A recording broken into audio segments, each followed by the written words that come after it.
माशाअल्लाह मुसलमानों में ये बात आई हो या मुसलमान इस बात पर अमल करते हो कि जिस तरह हम अपने घर के चलाने और निजाम को चलाने के लिए बजट रखते हैं, ठीक इसी तरह से अल्लाह तबारक व तआला ने हमारे ऊपर एक जिम्मेदारी अल्लाह के घर की दी है, बल्कि अल्लाह के घर की जिम्मेदारी घर की जिम्मेदारी से बड़ी है। मस्जिद बाकी है, मदारिस बाकी है तो हम बाकी हैं, उलमाए किराम बाकी हैं तो हम बाकी हैं, कुरान और सुन्नत बाकी है तो हम बाकी हैं। अपने वजूद को बाकी रखने के लिए मदारिस के जाल बिछे हुए हैं, मदारिस और मकातिब के जाल बिछे हुए हैं, मदरसे हैं, मसाजिद हैं। यही वो मसाजिद हैं कि जिनमें अल्लाह के नबी अलैहिस्सलातु वस्सलाम ने दीन के जितने खैर के काम है वहाँ हुआ करते थे। वो तफसील भी हमें अब नहीं करनी है। इंशाअल्लाह मैंने अपना कुछ वक्त हज़रत मौलाना अब्दुल्लाह कासिमी साहब को दिया, वो आपको तफसील से बताएंगे।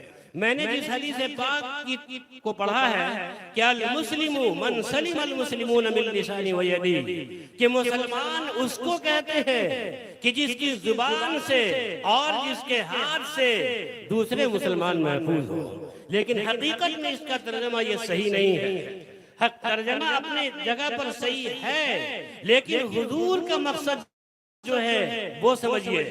हम जिस माशरे में रहते हैं, हमारी जात से, हमारी जुबान से और हमारे जिस्म के आज़ा व जवारे से मुसलमान भी महफूज हो, बिरादराने वतन भी महफूज हो, हिंदू मुस्लिम सिख ईसाई तमाम लोग महफूज हो। इसकी दलील कुरान में मौजूद है, वलहुम अलैहि ज़म्मुन फ़अख़ाफ़ु अन यक़्तलून। अभी इसकी भी तफसील करूंगा तो काफी वक्त लगेगा, लेकिन बात खुलासा कलाम में यही है कि हम जिस मकसद के तहत बैठे हैं अपने मिजाज को बना ले।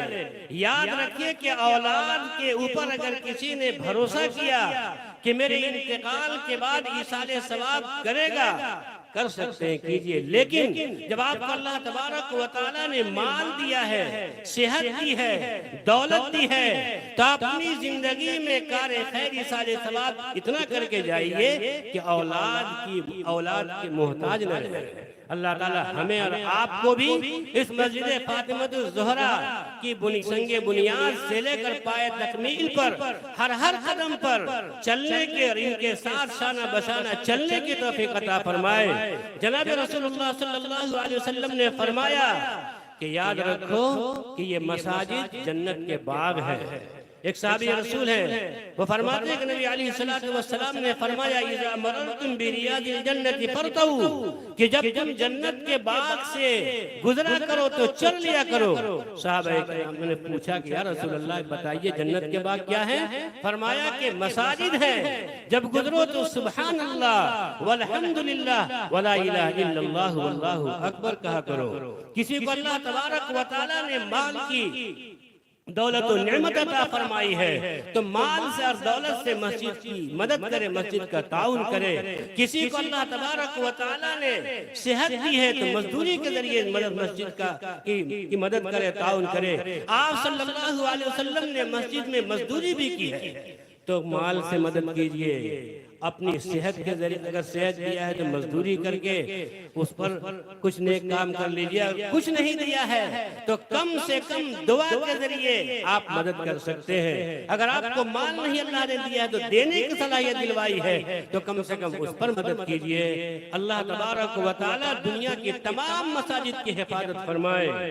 इस वक्त तरह तरह के नापाक इरादे और मंसूबे बनाए जा रहे हैं, लेकिन जब तक कुरान बाकी है, जब तक हमारे उलमाए किराम बाकी हैं, जिम्मेदार उलमाए किराम बाकी, इंशाअल्लाह हमारा बाल तक कोई बेकार नहीं कर सकता। अभी करीब में उलमाए सलासा दुनिया से रुखसत हो गया, बिलखुसूस अभी हजरत मौलाना अख्तर हुसैन साहब मज़ाहिरी रहमतुल्लाह अलैह, उनका इलाका में बड़ी कुर्बानी है।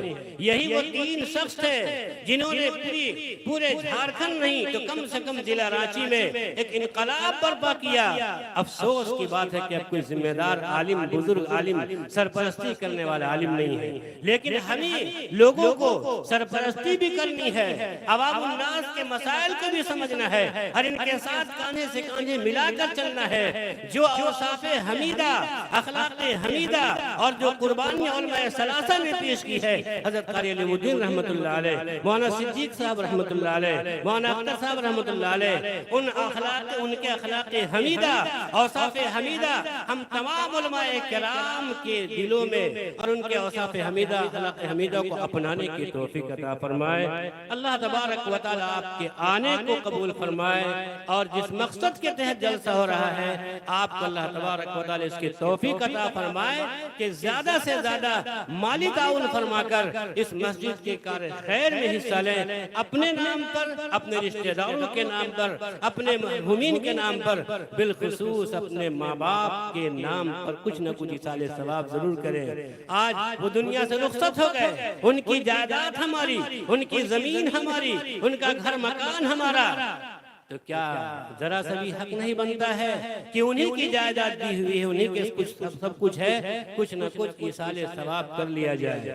اگر کوئی شخص اپنی عمر میں چاہتا ہے کہ برکت ہو تو اپنے ماں باپ کے ساتھ اچھا حسن سلوک کرے، اور ان کے مرنے کے بعد، ان کے انتقال کے بعد بھی ان کے لیے ایصال ثواب مال کے ذریعے، دعا کے ذریعے کرتے رہے۔ اللہ تعالیٰ اس گاؤں کو ہر طرح سے محفوظ رکھے، اور مسجد کے ابتدا سے لے کر تکمیل تک بد نظر کی بد نظری سے، حاسد کے حسد سے، شریر کے شر سے، فتین کے فتنہ سے محفوظ رکھے۔ ہم تمام علماء کرام دعا گو ہے کہ اللہ تعالیٰ مسجد فاطمۃ الزہرا کو پائے تکمیل تک پہنچائے۔ بلکہ ایک پیغام دینا چاہتا ہوں کہ اگر مسجد فاطمۃ الزہرا کے لیے تعاون کی ضرورت پڑے، مزید گاؤں کے علاوہ آپ کو شہر سے تعاون کی ضرورت ہے، مدد کی ضرورت ہے، تو انشاءاللہ ہم شہر کے علماء کرام آپ کی مدد کے لیے، آپ کے تعاون کے لیے شانہ بشانہ اور قدم سے قدم ملا کر چلیں گے، کیونکہ جس طرح آپ کو کار خیر، ایصال ثواب اور نیک عمل کی ضرورت ہے، ہمیں بھی ضرورت ہے۔ اللہ تعالی ہم لوگوں کو انہی مختصر سی بات پر عمل کرنے کی توفیق عطا فرمائے، اور ہمارے جو علماء بچے